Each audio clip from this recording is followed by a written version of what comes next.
이번 달에 아주 딱 맞는 말씀 같아요. 여러 가지 우리가 어려운 중에 있는데 하나님만 바라보는 우리 민족이 되었으면 좋겠다는 생각 같습니다. 같이 한번 봉독하겠습니다. 시작. 야곱의 하나님을 자기의 도움으로 삼으며 여호와 자기 하나님에게 자기의 소망을 두는 자는 복이 있도다. 아멘. 시편 146편 5절 말씀이었습니다. 요즘에 제가 그 변증법에 관한 관심이 많이 있어서 설교도 거기에 좀 맞춰서 말씀을 나누고 있는데요. 지지난주에 죄에 대해서 말씀을 나눴다고 하면 지난주는 심판에 대해서 말씀 나눴죠. 심판 뒤에는 구원에 대한 말씀을 나누고자 하는데 오늘 제목이 희생양이라고 하는 제목인데요. 그 내용을 같이 나누면서 은혜 받았으면 좋겠습니다. 여러분은 우리가 보고 있는 이 성경의 말씀이 하나님 말씀이고 또 하나님께서 주신 계시에 의해서 쓰여진 말씀인 것을 여러분 믿으십니까? 무신론자들은요, 성경이 여러 시대에 여러 사람에 의해서 편집되고 조작되어 쓰여진 것으로 믿을 수 없다 이렇게 이야기를 합니다. 얼핏 성경이 기록된 것들을 보면 4,000년, 5,000년 사이에 기록된 그 메시지들 아닙니까? 그런데 그럼에도 불구하고 놀라운 것은 그 성경의 메시지가 일관되고 통일성을 가지고 있다라고 하는 것, 그것이 위대한 성경의 특징이죠. 이거를 가지고요, 조던 피터슨이라고 하는 심리학과 교수, 예수를 안 믿는 사람이에요. 이 사람이 뭐라고 했냐면 이 하나님의 성경은 마치 하늘에서 갑자기 떨어진 책과 같다 이렇게 얘기했어요. 자기가 연구를 해보니까 세상에 이런 책이 없다는 거예요. 정말 이 세상에서는 찾아볼 수 없는 메시지를 담고 있는 것이 성경입니다. 오늘 이러한 성경의 유일성에 대한 말씀과 더불어서 예수 그리스도의 십자가, 희생하신 예수 그리스도의 십자가의 이야기를 한 인문학자를 여러분에게 소개하려고 그래요. 제가 소개하려고 하는 그 인문학자는요, 프랑스 학자인데요. 2005년에 프랑스에서 정한 불멸의 40인, 멋지지 않습니까? 불멸의 40인, 영원토록 없어지지 않을 40인 속에 뽑힌 프랑스 지식인의 최고 명예라고 이야기하는 아카데미 프랑스의 종신 회원으로서 선출된 분입니다. 대단한 학자입니다. 여러분이 아실 수도 있고 모르실 수도 있는데 아마 모르시는 분이 훨씬 더 많을 거예요. 이름이 르네 지라르. 발음을 좀 조심해야 돼요. 르네 지라르. 설교에서 인문학자를 소개한다고 하는 것이 조금 맞지 않는 것처럼 보이긴 하지만 이분의 연구한 내용이요, 너무너무 성경적이에요. 너무너무 성경적이고 그 소개하는 것만으로도 은혜가 돼서 제가 몇 주 전부터 이 책을 붙들고 이분의 소개를 붙들고 영상을 찾아보고 내용들을 찾아보면서 준비를 해서 설교를 준비를 했어요, 여러분. 그러니까 설교를 잘 들으셔야 됩니다. 그리고 제가 느꼈던 감동을 여러분도 느꼈으면 좋겠어요. 오늘 본문하고 굉장히 중요한 연관성을 가진 그 내용이 뭐냐 하면 이분이 쓴 책인데 희생양이라고 하는 책이에요. 책이 지금 가로로 되어 있는데 좀 길게 되어 있는 그런 그림인데요. 희생양이 원래는 스케이프고트라고 하는 희생 염소가 맞는데 번역에 오류가 있어서 성경에도 양으로 되어 있는데 희생 염소가 맞습니다. 희생을 당하는 거죠. 제가 이 책을 읽은 건 재작년인데요. 책이 좀 어려웠어요.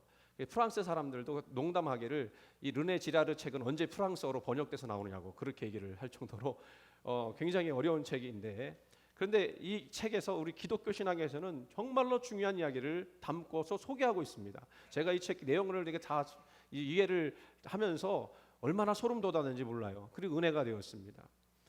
그리고 제가 이 르네 지라르를 소개하는 이유는 이분이 처음에는 무신론자였어요.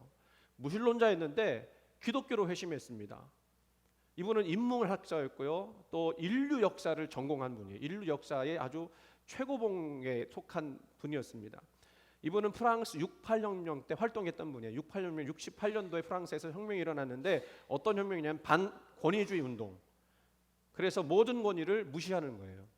거기서부터 나온 것이 히피 문화고 미국으로 건너가서 그런 뭐랄까요, 반기독교적 정서가 확대된 그 시발점이 68혁명이라는 것인데요. 그때 활동했던 분이에요. 그러니까 이분의 성향도 사실은 반기독교적이라고 볼 수가 있습니다. 그런데 이분이 연구를 하면서 그 기독교의 교리가 파괴되어져 가는 그 상황 속에서 르네 진다르가요, 자기가 연구한 그 연구 결과를 보니까 오히려 성경이 역사적이고 진실이라는 사실을 밝혀낸 것입니다. 아까 이분이 무신론자라고 했잖아요. 그런데 이분이 어떻게 기독교로 개종했느냐? 그 자기의 순수한 한국 결과만 가지고, 참 희한한 일이죠. 예수를 누가 믿으라고 한 것도 아니고 성경을 읽으라고 한 것도 아니고 단지 자기 연구 결과만 가지고 기독교로 회심했다는 거예요. 참 은혜가 되지 않습니까? 은혜가 되지 않아요? 어떤 연구였길래 그 대단한 무신론자가, 인문학자 최고봉, 불멸의 40인 속에 들어가는 지식인이 순수히 그 기독교로 개종하게 되었을까? 아까 말씀드린 대로 이분은 희생양이라고 하는 책을 통해서 이 세상 문화가 돌아가는 방식, 그걸 메커니즘이라고 그러는데요. 이 메커니즘 방식을, 기계적 방식을 밝혀냈다고 하는 것이 이분의 위대한 업적이에요. 그동안 사람들은요, 이 세상의 문화는 이성과 합리성으로 만들어졌다라고 여겼습니다. 그래서 거기에는요, 신이 필요 없다, 사람이 모든 걸 다 할 수 있다라고 하는 생각을 가지고 있었어요. 그래서 이분이 문화를 연구하고 그리스 로마 신화를 연구를 하게 되었는데, 그 연구하게 된 결론이 뭐냐면 이 세상 문화는요, 폭력으로 이루어져 갔고 폭력 때문에 문화가 창조되었다, 이런 생각을 가지게 되었어요. 연구를 하다 보니까 폭력성이 있더라는 거죠. 그리고 이 폭력성을 잠재우기 위해서 사람들이 뭘 만들어내냐면 희생 제사 제도를 만들어내게 되었다. 희생양이라고 하는 그 내용이 나온 거죠. 그래서 이것을 르네 지다르는요, 희생 메커니즘이라고 얘기합니다. 이 인류 문명이 이렇게 성장하고 발전하게 된 그 안에는 그 희생양 메커니즘이 작동하고 있었다는 거예요. 실제로 고대 사회를 보면 신화를 주축으로 해서 이루어진 사회인 것을 여러분 잘 아실 것입니다. 신화의 이야기를 잘 아시잖아요. 그런데 그 신화에는 어김없이 뭐가 작동되느냐? 희생양 메커니즘이 작동되고 있다는 것입니다. 그게 르네 지나르가 밝혀낸 거예요. 내용은 이런 것입니다. 모든 인간에게는요, 모방 욕망이 있다는 거예요. 모방 욕망. 모방 욕망은 서로가 서로를 모방하여 같은 대상을 욕망하기 때문에 그 욕망을 가지다 보면 서로 갈등하고 경쟁하고, 그리고 결국은 증오하다가 폭력이 나타난다는 것입니다. 예를 들면 누군가가 명품 가방을 가지고 있어요. TV에서 선전하지 않습니까? 그러면 멋진 모델이 명품 가방을 든다든지 무슨 가전제품을 가지고 있다든지, 그러면 가전제품이 좋아서라기보다는 그 모델을 보면서 내가 모방 욕망이 생기는 거예요. 저 사람이 저렇게 멋진 것을 가지고 있으면 나도 가지면 저 사람처럼 되겠네라고 하는 욕망이 생기는 거죠. 그런데 갖지 못하면 어떻게 될까요? 경쟁심이 듭니다.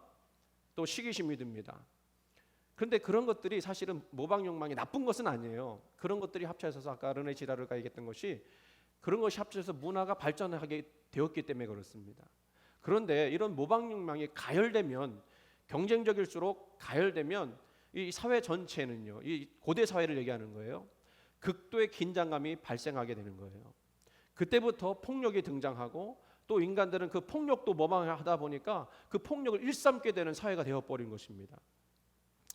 현재에도 그런 일들이 많이 일어나죠. 예전에, 지금 뭐 그렇지 않을 것 같지만 예전에 고등학생들이 교복이라고 말할 정도로 입고 다녔던, 겨울에 입고 다녔던 노스페이스 패딩, 여러분 아시죠? 등골 브레이커 뭐 이런 거 얘기하지 않습니까? 한두 명이 그것을 입다 보니까 나도 입어야 돼. 안 입으면 안 되는 거예요. 노스페이스 패딩을 구매하는 친구들이 늘어나면 늘어날수록 욕망은 더 커졌습니다.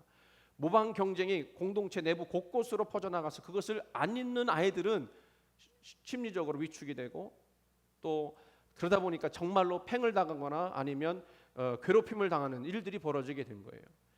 그리고 그것을 가지지 못했지만 힘이 있는 아이들은 어떻게 합니까? 그 아이들 것을 뺏어서 자기가 입는 거예요. 폭력이 일어나는 거예요. 지금 사회는 어떤 규율이 있고 법이 있기 때문에 그 정도로만 끝났지, 원시 시대에는 이런 긴장이 가열되게 되면 어떤 형상이 일어나면 서로 죽이고 죽이는 폭력으로 드러나게 되었다는 것입니다. 이것을 르네 지라르가 뭐라 그러냐면 그 만인에 대한 만인의 투쟁 상태라고 얘기를 했어요. 서로가 서로를 막 다 죽이려고 하는 거죠. 근데 여러분 한번 생각해 보세요. 이런 갈등이 계속되다 보면 공동체가 살아남을 수 있겠습니까? 서로 죽이고 죽이는데 붕괴될 수밖에 없어요. 그러니까 이 원시 시대에서 이런 사회를 지속할 수 있는 방법이 뭐냐를 생각하게 되다가, 그것이 그 해결책이 나타난 것이 뭐냐면 희생양 메커니즘이라고 하는 겁니다. 공동체의 폭력이 발생하게 되었을 때 그것을 잠재우기 위해서 힘없고 능력 없는 어떤 대상 하나를 골라서 거기에 모든 죄를 다 뒤집어 씌우는 거예요. 그리고 인신제사로 신들에게 바치는 것입니다. 그렇죠? 그래서 사회를 잠잠하게 하는 거예요. 이런 방식은 정치에서도 많이 일어나잖아요. 무슨 큰 사건이 있으면 다른 사건으로 눈을 돌리게 하는 거예요. 그리고 거기에 정신을 다 빼앗기게 만들고 거기에 희생양을 만드는 것입니다. 일본이 지금 우리를 그렇게 경제적으로 압박하는 이유도 그 무슨 뭐 선거 때문에 그런다고 그러죠.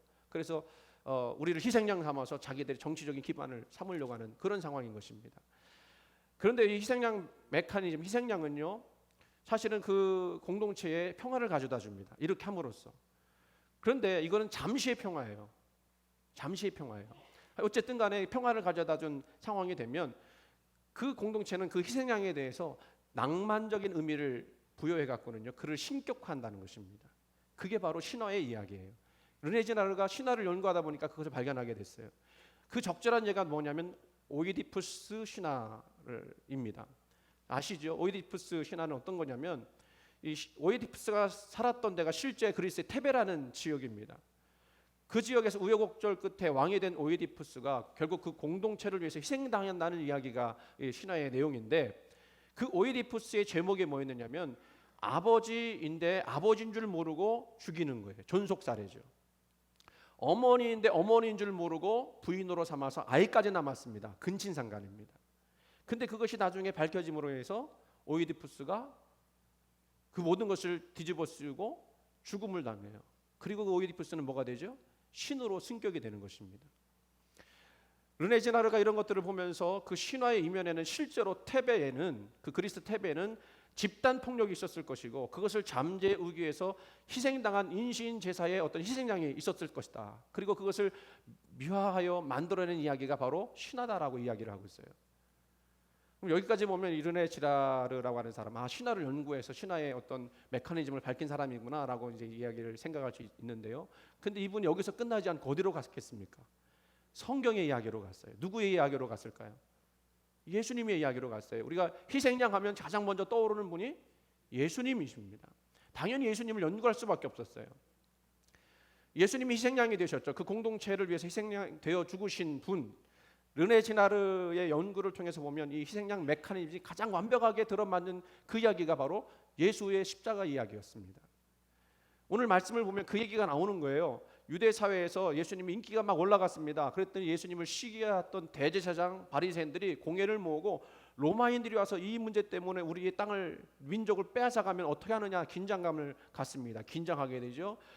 이들이 모방하고자 했던 나라는 로마 같은 나라가 되는 것이었는데 이 나라가 지금 이루어지지 못하게 되었다는 그런 모방 욕망이 극대화되는 그 긴장이 생기게 되었습니다.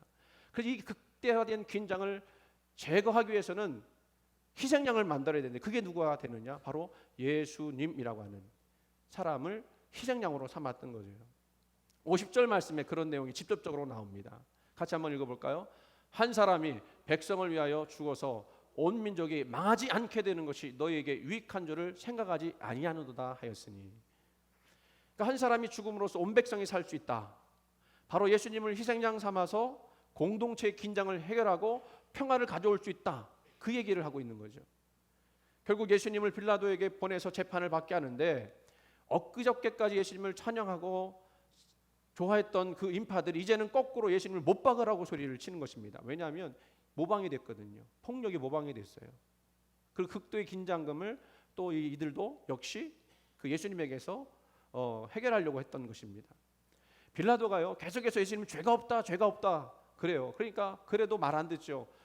그러니까 빌라도가 어떻게 다른 희생양을 내세웁니다. 바라바를 내세워요. 그런데도 그 바라바 싫다는 거예요. 예수님이야만 된다는 것입니다. 예수님을 십자가에 못 박아야만 된다고 이야기를 하고 있어요. 어쩔 수 없이 빌라도도 이 예수님을 희생양을 삼아서 이 폭력적 상황이 잠잠해지기를 바랬던 것입니다. 실제로 잠시 예수님이 십자가에 달려 죽으심으로써 그 공동체에 평화가 오는 듯했습니다. 이 르네 지나르가 이 희생양 메커니즘을 보면서 이 원시 시대로부터 시작하여 여전히 오늘날 사회까지 이어지고 있다고 이야기하는 것이죠. 근데 여기서 중요한 질문이 한 가지 생기는 거예요. 우리에게는 어떤 질문이 생기냐면 신화의 이야기나 성경의 이야기가 비슷하다면 우리 신앙인들에게는 이 곤란한 상황이 벌어지는 거 아니냐? 여태까지 무신론자들이 얘기했던 게 그게 아닙니까? 신화의 이야기나 성경의 이야기가 비슷하다. 그러니까 성경도 예수님의 십자가도 신화다 이렇게까지 이야기하는 것이거든요. 그런데 르네 치라르는요, 그 신화도 연구해봤고 성경도 연구해보면서 결론을 내렸는데 완전히 달라서, 그들의 결론과는 완전히 달라서, 이게 중요한 겁니다. 이게 이 사람을 위대한 학자로 분류하는 이유이기도 해요. 희생양 메커니즘으로 본 예수님의 희생 이야기도 신화의 형식과 유사했지만 그 결과는 완전히 반대로 나타났기 때문에 그렇죠. 그러니까 이 지라르가 주목한 것은 뭐냐면, 신화나 그 어떤 기록은 항상 승자에 의해서 기록된 것이었다는 겁니다. 그래서 이 르네 지라르는 이런 기록들을 뭐라고 표현하면 가해자의 기록이라고 말했어요. 가해자의 기록. 왜냐하면 가해자들이 그것을 기록했기 때문에 가해자의 폭력은 항상 정당화됐다는 것입니다. 자기들은 옳다라고 이야기했다는 거예요. 그래서 그 신화를 보면 희생양은 항상 죽을 죄를 지었기 때문에 죽었고 마땅히 죽어도 되는 존재로 그려졌고, 그리고 그 희생양을 죽이는 그 다른 공동체들은 선하고 아름다운 공동체로 여겨졌다는 것입니다. 근데 성경은 그렇지 않다는 거예요. 성경도 기록으로 보면 누군가가 기록했다고 할 것인데, 그러면 그 기록은 가해자의 기록이 되어야 마땅한데 그렇지 않았다는 것입니다. 오히려 성경은요, 신화와는 반대로 가해자들이 악하다는 것을 계속해서 드러내는 거예요. 가해자들이 악하다. 그리고 희생양으로 죽으신 예수님은 아무 죄가 없다라고 계속해서 이야기하는 겁니다. 신화하고 완전히 반대라는 거예요. 형식은 비슷한 것 같은데. 예수님의 십자가 사건 이후에 보면 이런 폭력이 모방되어져서 계속해서 이 폭력적인 상황이 이어져 나가야 되는데, 근데 베드로는 뭐라고 그러냐면 십자가와 부활 사건 이후에 예루살렘 한복판에서 그걸 완전히 깨뜨려 버립니다. 그 박해군중을 향해서 뭐라고 그러냐면, 너희가 십자가에 못 박은 예수를 하나님이 주와 그리스도가 되게 하셨느니라. 여기서 중요한 것은요, 너희가 십자가에 못 박은 예수, 너희는 뭐냐면 너희들은 악했다라는 거예요. 너희들이 그 그리스도를 알아보지 못하고 죽였다는 거예요. 너희들은 죄인이라는 것입니다. 그러나 희생양으로 죽으신 예수님은 어떻다는 거예요? 아무 죄가 없으신 그리스도이시다라고 하는 것입니다. 이 지라르가요, 성경을 연구하면서 이 대목을 아주 중요하게 여겼습니다. 우리가 익히 알고 있는 이 거역하기 힘든 모방 욕망, 이 모방 회오리와 폭력의 전염에 대해서 이렇게 저항했던 역사는 이 세상에 단 한 번도 없었다는 거예요. 왜냐하면 사람들은 모방되어지기 때문에 그게 잘못됐는지 잘못되지 않았는지 모른다는 겁니다. 그동안 희생양 메커니즘에서 보면 가해자들인 그 대제사장들이나 바리새인들의 죄가 없고 오히려 예수가 죄 있다고 말하는 것이 옳은데, 성경은 반대로 예수를 죽인 사람들이 잘못되었고 죄인들이며 오히려 예수가 죄 없다는 것을 선언했다라는 거죠. 그래서 르네 지라르가 봤더니 이 집단 폭력을 미워하는 다른 신화들과는 다르게 이 성경은 집단 폭력이 악하다라고 꾸짖는 유일한 텍스트라고 이야기하고 있어요. 이것은요, 인류학적 맥락에서는 그 예를 찾아볼 수 없는 아주 독특한 상황이라고 하는 것입니다. 왜 이런 내용이 중요하냐 하면, 말씀드린 대로 사람은요, 폭력적이 되면요, 이 폭력을 모방해서 폭력적이 되면요, 자기가 뭘 잘못하고 있는지를 몰라요. 이런 거 어디서 볼 수가 있죠? 학생들이 한 아이를 막 때리잖아요. 그리고 그 아이가, 어떤 아이는 막 떨어져 죽었지 않습니까? 근데 그 아이들이 죄책감을 못 느껴요. 왜 그런지 아십니까? 자기들을 정당화했기 때문에, 이미 그 안에서 정당화했기 때문에 그런 거예요. 저놈은 죽어도 좋은 놈이라고, 저놈은 맞아도 되는 놈이라고 이미 정해놓고 때리기 때문에 자기들이 뭘 잘못했는지 모르는 거예요. 이게 희생 메커니즘 속에서 나타난 현상이라는 겁니다. 그거를 내가 잘못했다고 이야기하는 거, 우리가 때린 우리들이 집단적인 폭력이 잘못됐다고 이야기하는 사람이 없었다는 거, 역사적으로. 그런데 오로지 성경만은 그 집단적 폭력이 악하다는 것을 드러냈다는 거죠. 그러면 그걸 어떻게 깨달을 수 있었느냐? 이야기한 대로 말씀드린 인간이 스스로 그것을 깨달을 수 없다는 것입니다. 르네 지라르가 얘기한 거, 인문학자가 이야기한 거예요. 그 뭐 성경에서 이야기한 거를 어디다 따다가 이야기한 게 아니라, 그 사람 인류를 역사를 연구해 보니까 인간이 스스로 자기 폭력을 나쁘다고 얘기했던 적이 한 번도 없다라는 거예요. 그런데 성경만큼은 그렇게 이야기하는데, 그럴 수 있었던 이유가 뭐냐? 여기서 중요한 얘기가 나옵니다. 하나님의 계시 때문이라는 거예요. 위로부터 오는 계시가 없었다면 이렇게 잘못됐다는 것을 알 수가 없었다는 거예요. 인간 스스로는.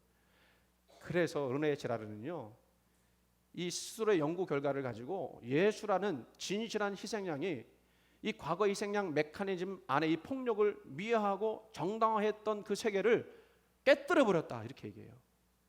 이제까지 문명이 더 아름답게 되었던 이유 중에 한 가지도 성경의 이 십자가 사상 때문에 인류가 그동안 그래도 나아진 것뿐이지, 인간 스스로는 우리가 뭐 반세기 전에 이야기지만 독일의 나치 그 잘못됐다는 거 그 국민들이 몰랐잖아요. 80%가 나치를 좋아하고 그것을 정당화하지 않았습니까? 그것을 깨뜨려봤다는 거예요. 그것이 잘못됐다는 것을 알게 하신 것이 바로 하나님의 계시였다는 것이고 성경의 말씀이었다는 것입니다. 그래서 이 르네 지라르는요, 성경이 신화가 아니다, 이건 진짜 역사적 사실이었고 그것을 기록한 것이다. 그 성경을 진리로 받아들였어요. 성경 말씀이 진리구나. 이게 내가 한 얘기가 아니고 르네 지라르가 한 얘기예요, 여러분. 더 놀라운 것은요, 이 성경의 이야기가 진리라는 것을 깨닫게 되니까, 이 스스로가 그것을 확신하게 되니까 인문학자로서는, 또 무신론자로서는 도저히 받아들일 수 없는 사건 하나를 받아들이는데, 그게 뭐냐면 부활 사건. 부활도 사실이었다라고 그가 받아들이게 됐어요. 여러분, 우리가 생각할 때 참된 지성인들은요, 뭐 똑똑한 사람들은요, 예수를 잘 안 믿고 예수 뭐 그거 다 신하고 다 그거 뭐 더 거짓말 다 쓴 거라고 이렇게 이야기하지만, 진짜로 성경을 연구하고 진짜로 참된 그 뭐랄까 진리를 그 사건을 따라가는 사람들은요, 그 종착지가 하나님 믿을 수밖에 없다는 거예요. 여기서 한 가지 더 우리가 더 생각해야 될 것은 르네 지라르가 얘기하는 것이죠. 그러면 우리 안에 있는 모방 욕망을 어떻게 다뤄야 되느냐? 우리는 그것은 어떻게 보면 이 원죄 속에서 나타난 어떤 한 부분이기도 한데, 이걸 어떻게 해야 되느냐라고 이야기를 하죠. 그렇게 이야기할 때 르네 지라르는요, 새로운 모델을 우리가 닮아야 된다. 그게 누굴까요? 네? 희생양 되어서 더 이상의 폭력을 정당화시키지 않으셨던 예수님을 우리가 모방해야 된다는 거예요. 그래서 이분이 개종한 거예요. 그래서 이분이 예수님을 따라가야 된다는 거죠. 그에 따르면 우리 인류는요, 예수님의 삶을 모방해서, 그 모방하는 걸 뭐라고 하냐면 개종이라고 하는데, 이건 여러분 모방한다고 하니까 단순히 겉모습만 비슷하게 따라가는 것으로 여기는 것이 아니라 모방의 심화예요. 이분이 얘기한 건 그겁니다. 그러니까 우리가 이 예수님을 닮으려고 하는 그 모습을 통해서 이 영속적인 긴장과 경쟁 상태에서 영구히 벗어날 수 있는 그런 틈을 발견하게 됐다는 거죠. 여기서 개종이라고 하는 거, 모방이라고 하는 것은 단순히 종교를 바꾼다는 것이 아니라 삶의 마음가짐 자체를 근본적으로 예수의 것으로 변화시키는 것을 의미해요. 이분이요, 성경을 보면서 깨달은 거예요. 누가 가르쳐준 게 아니라. 오늘 이 말씀을 통해서 특별히 우리가 이 말씀, 이 르네 지라르 이야기를 말씀드렸는데, 이분의 이야기를 귀담아 드릴 필요가 있는 것은 우리 현실을 보면 더욱더 그렇기 때문에 그렇습니다. 우리가 이 세계를 지구촌이라고 그러지 않습니까? 그 얘기는 뭐예요? 현대 사회가 너무나도 가까워졌다는 것입니다. 무수한 그 기술 발달로 인해서 이 수많은 공동체들이 마치 하나의 공동체처럼 서로 밀접하게 연결되어 있어요. 그래서 이 공간 속에 사는 사람들은요, 과거 시대보다도 훨씬 많은 것들에 대해서 욕망하게 되어 있습니다. 옛날에는 내 옆에 있는 사람이 내 욕망의 경쟁자였지만, 이제는 저 외국에 있는 그 누구가 나의 욕망의 경쟁자가 되는 거예요. 우리는 하루에도 수십 번, 수백 번 TV와 인터넷을 통해서 어떤 타인의 것, 그 삶, 그 성공 모델을 본받을 것을 요구받지 않습니까? 이 지라르의 이 논리대로 한다면 우리가 살아가고 있는 공동체가 예전과는 상상도 못할 정도로 큰 규모의 모방 폭력 문제를 떠안을 수 있다는 거예요. 더 심각하게 과거보다도. 실제로 우리는 도심 한복판에서 행해지는 무차별적인 어떤 살인이나 테러, 그리고 전혀 모르는 타인을 자살로 내모는 인터넷 악플 문제 등 수많은 그런 문제들을, 과거에는 뭐 생각지도 못했던 문제들을 안고 있지 않습니까? 그게 왜 그래요? 극도의 스트레스, 무력감, 공허함, 이런 것들이 계속 쌓이다 보니까 갈등이 심각해져서 나타나는 증거라고 말씀드릴 수 있어요. 그런데 이 르네 지라르가 하는 얘기는 이런 갈등을 해결할 수 있는 방법이 있다. 그건 뭐라는 거예요? 예수님을 모방하는 거예요. 예수님을 따라가는 거예요. 사람들은요, 이 문제를 해결하기 위해서 뭔가 또 하나의 타겟을 찾습니다. 나의 욕망을 풀어낼 그 욕망의 그 시궁창을 하나 찾는 거예요. 그래서 무슨 여인이 뭐 잘못했다 그러면 나하고 전혀 상관도 없는데 댓글을 답니다. 뭐 죽어라, 뭐라 이렇게 악플을 달아버려요. 그러면서 자기 욕망을 배출하는 거죠. 무방 욕망을 배출하는 거예요. 그렇게 희생양을 만들면서 자기는 잠시 평안함을 느낄 모르지만 그 평안은 오래가지 못한다는 거예요. 우리가 여기서 깨달을 것은 우리도 여전히 누군가를 모방할 수밖에 없는 욕망이 있는데 이 욕망을 어떤 식으로 해야 되느냐. 결론적으로 말씀드리면 이 공동체가 또 내가 평화를 얻는 방법은 희생양을 만들어서 끊임없이 공격하고 배제하는 그 방법이 아니라 예수님 말씀처럼 내 이웃을 내 몸과 같이 사랑하라 하는 마음을 가지고 서로를 적재시하는 경쟁적인 모방 폭력에서 자발적으로 벗어날 때 비로소 우리 안에 평안이 나타나게 된다는 이야기인 것입니다. 오늘 우리 성찬식을 이제 시행하게 됩니다. 희생양이 되어 주셔서 우리를 위해 죽으신 예수님, 그러면서 우리가 죄인 된 것을 깨닫게 해주시고, 그리고 예수님은 주와 그리스도가 되어 주셔서 하나님의 우편에 앉아 계신 것을 이 성찬식을 통해서 우리는 깨닫게 됩니다. 이 성찬식에서 오늘 말씀을 통해서 우리가 기억해야 될 것은 우리도 예수님을 모방하고 예수님의 삶을 따라야 한다는 거예요. 이 땅에 있는 수많은 폭력과 거짓 평화 그리고 무자비한 마음들, 이런 것들을 예수님을 통해서 우리는 끝장을 내고 그를 드러내고 우리가 오히려 예수님을 따라서 아름다운 세상, 평화의 세상을 만들어가야 될 책임이 있다고 하는 것을 이 성찬식을 통해서 깨닫게 되어지는 것입니다. 오늘 이 성찬식이 여러분에게 이 얼마나 중요한 의미를 담고 있는 것인지 깨닫게 되는 그런 귀한 시간이 되기를 원합니다. 제가 먼저 기도하고 그리고 광고한 이후에 성찬식을 거행하도록 하겠습니다. 기도합니다. 하나님, 오늘 말씀을 통해서 우리를 위해서 희생양 되어 주신 예수님, 그리고 집단 폭력의 그 악함을 드러내고, 그리고 예수님께서 죄 없으신 그 모습으로 우리의 죄를 다 감당하셨다는 이 사실을 오늘 깨닫기를 간절히 원합니다. 그리고 하나님의 말씀이 또 예수의 그 십자가 사건이 진리이며 역사적 사실인 것을 알게 해주시고, 그 예수님을 우리가 바라보고 따르고 믿는 것이 우리에게 영생이 되며 기쁨이 되며 또 평안이 된다는 사실을 알아갈 수 있도록 역사해 주시옵소서. 감사드리며 사랑 많으신 예수님 이름으로 간절히 기도드리옵나이다. 아멘.